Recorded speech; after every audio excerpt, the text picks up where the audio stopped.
is not what he has done or has not done.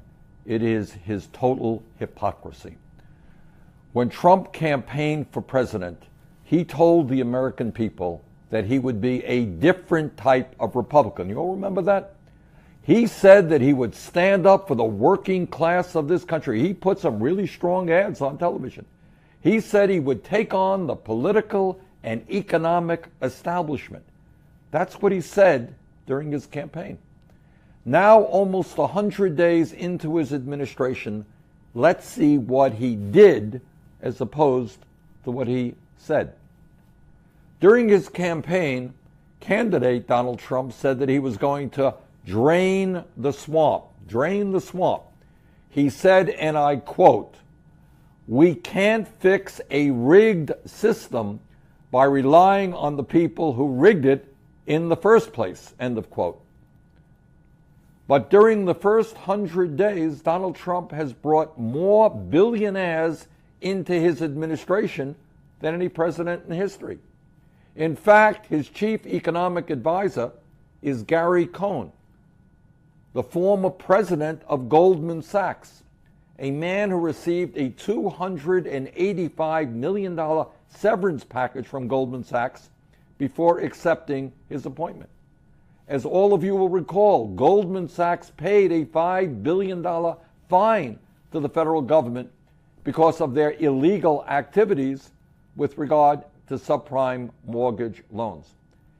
If draining the swamp means bringing more billionaires into your administration than any president in history, if it means bringing Goldman Sachs into your administration, then I really wonder what kind of swamp we are talking about. During the campaign, Donald Trump told the American people that he was going to provide health insurance for everybody, and that it would be, quote, much less expensive and much better, end of quote. That's what he said during the campaign, but that's not the type of legislation that he supported along with House Speaker Paul Ryan. The bill that he supported was a proposal which would have thrown 24 million Americans off of health insurance, substantially raised premiums for older workers, cut Medicaid by over $800 billion, and denied 2.5 million women their choice of medical coverage by defunding Planned Parenthood. Meanwhile, not too surprisingly, that very same proposal would have provided $300 billion in tax breaks to the top 2% and hundreds of billions more in tax breaks to insurance companies and drug companies. It also would have cut coverage for many of our people who are struggling today with the opioid epidemic. So here is the situation. He promises health care for everybody, supports legislation that would have thrown 24 million people off of health insurance. As a candidate, Donald Trump said that he understood the pain that working families across this country were feeling. Well, he's right. There is an enormous amount of pain on the part of people who are working longer hours for lower wages, on the part of people who cannot afford child care, who are worried to death about their kids, who cannot afford to go to college. But I have to tell President Trump that he is not responding to the pain of the American people when he proposes a budget that would do devastating harm to the working class of this country. Devastating. His budget that he has brought forth would throw over 1 million children off of after-school programs. You got millions of families where mom is working, dads are working. They want to know that their kids are in a safe, constructive activity after school. And Trump would throw over 1 million kids off of after-school programs.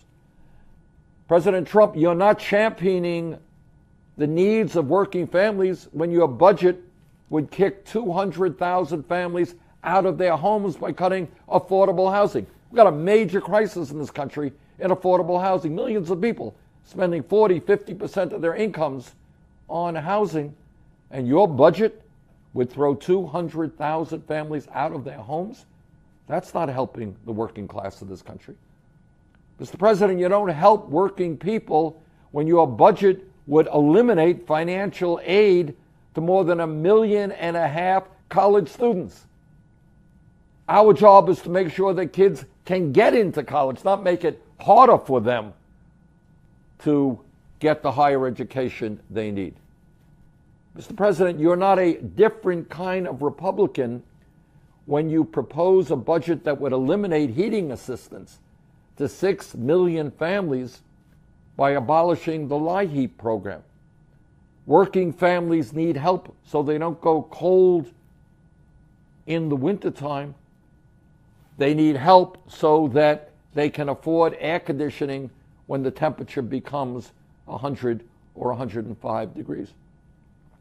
Mr. President, you don't help working families by throwing more than 90,000 children off of Head Start, a program which has been enormously important in making sure that kids have a shot to do well in school.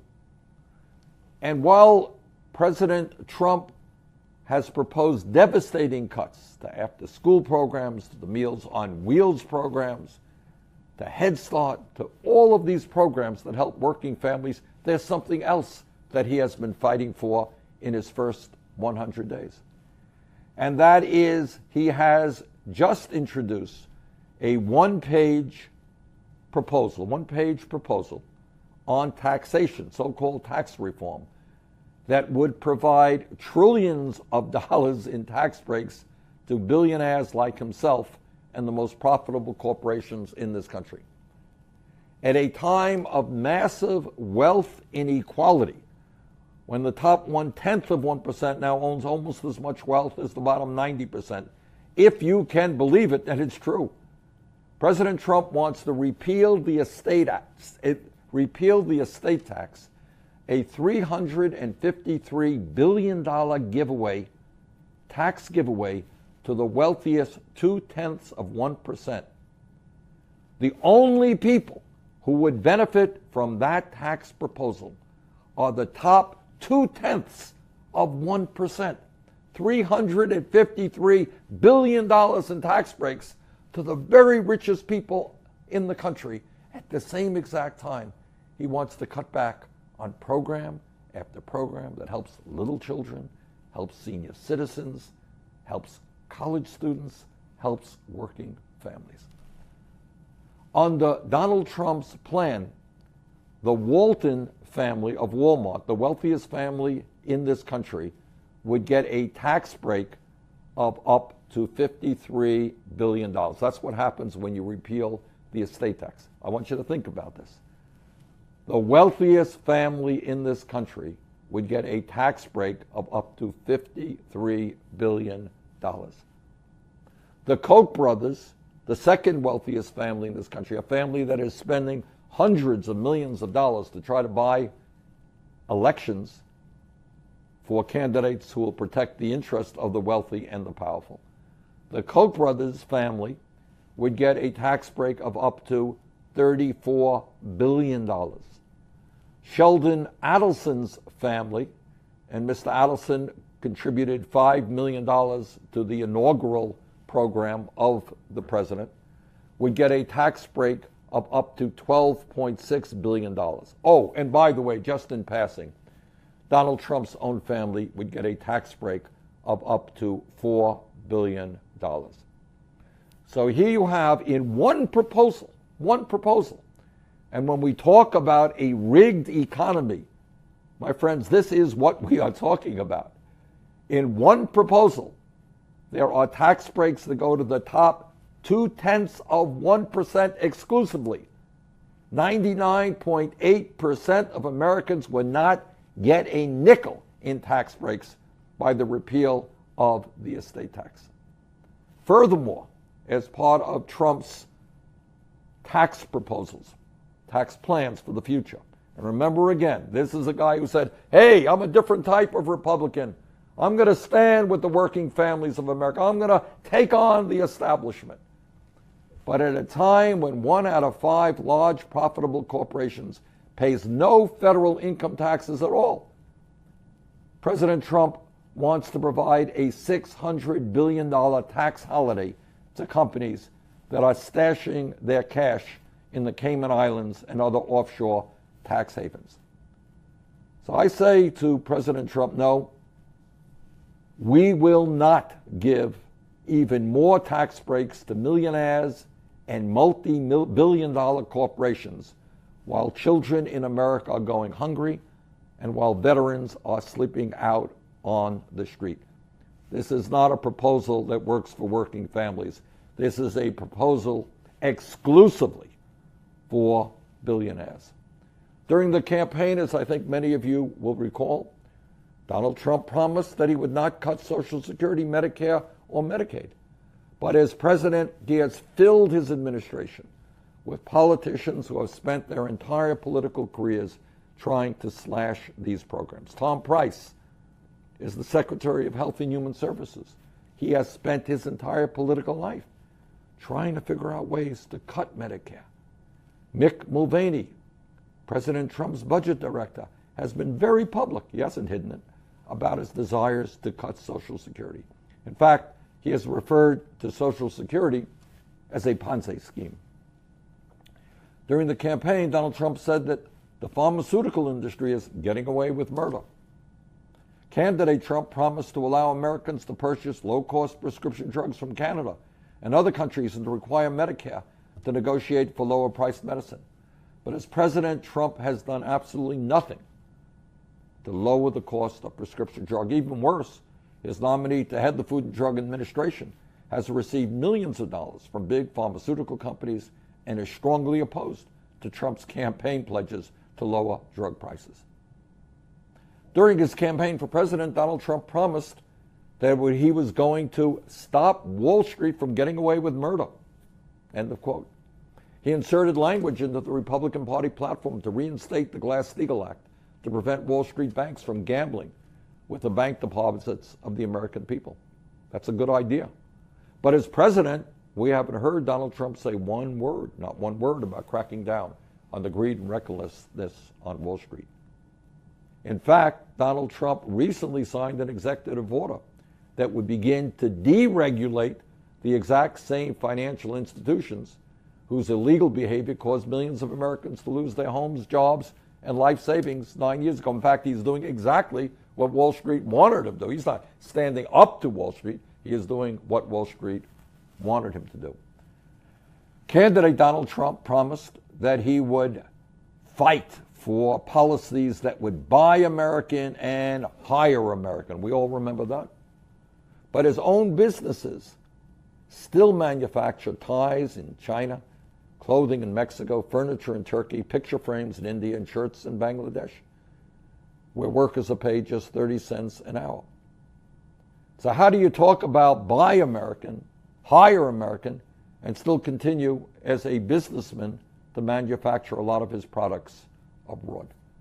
So I say to President Trump, lead by example. Don't just give us speeches, you know. If you want to tell corporate America to reinvest in this country, maybe, just maybe, you might want to bring your own plants back to the United States. Now, there is an area where President Trump's position has not changed, and I have to admit that. During the campaign, tragically, candidate Trump said that climate change was a hoax. Climate change was a hoax. That is what Donald Trump said. At a time when virtually the entire scientific community understands that climate change is real, is caused by human activity, and is already causing devastating harm throughout this planet, Trump maintains his absurd position and has appointed people who agrees with him that climate change is a hoax.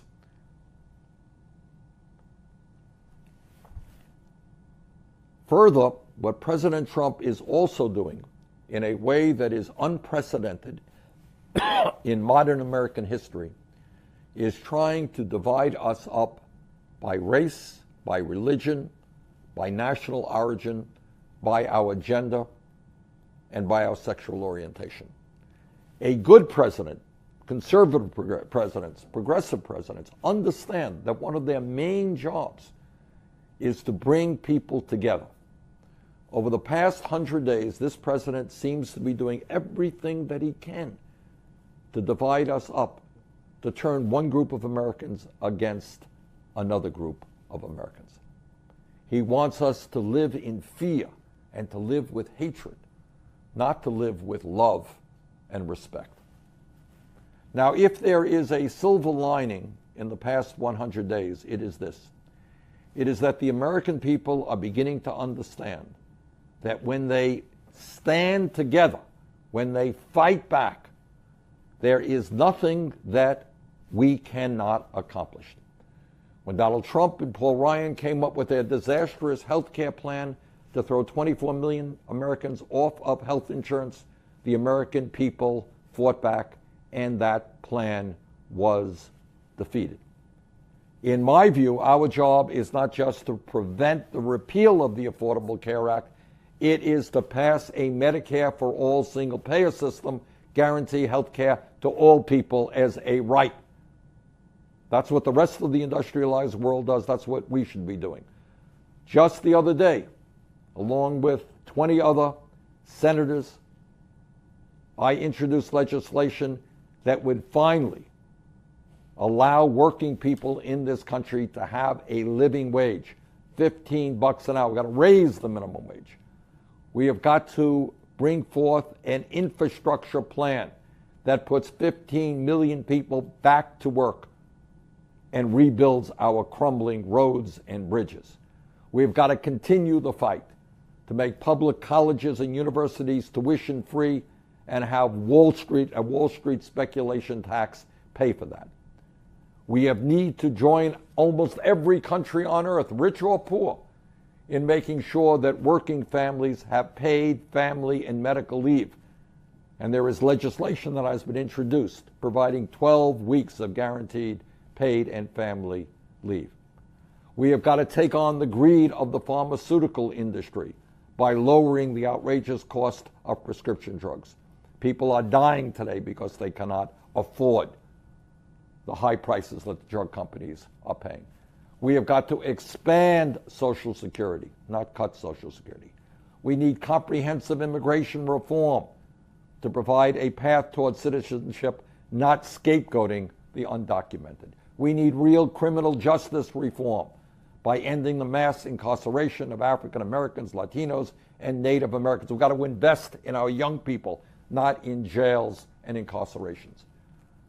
We've got to make sure that the wealthy and large corporations not only do not get huge tax breaks, but that they begin to pay their fair share of taxes. There is an enormous amount of work to be done, and I have just touched on some of the issues.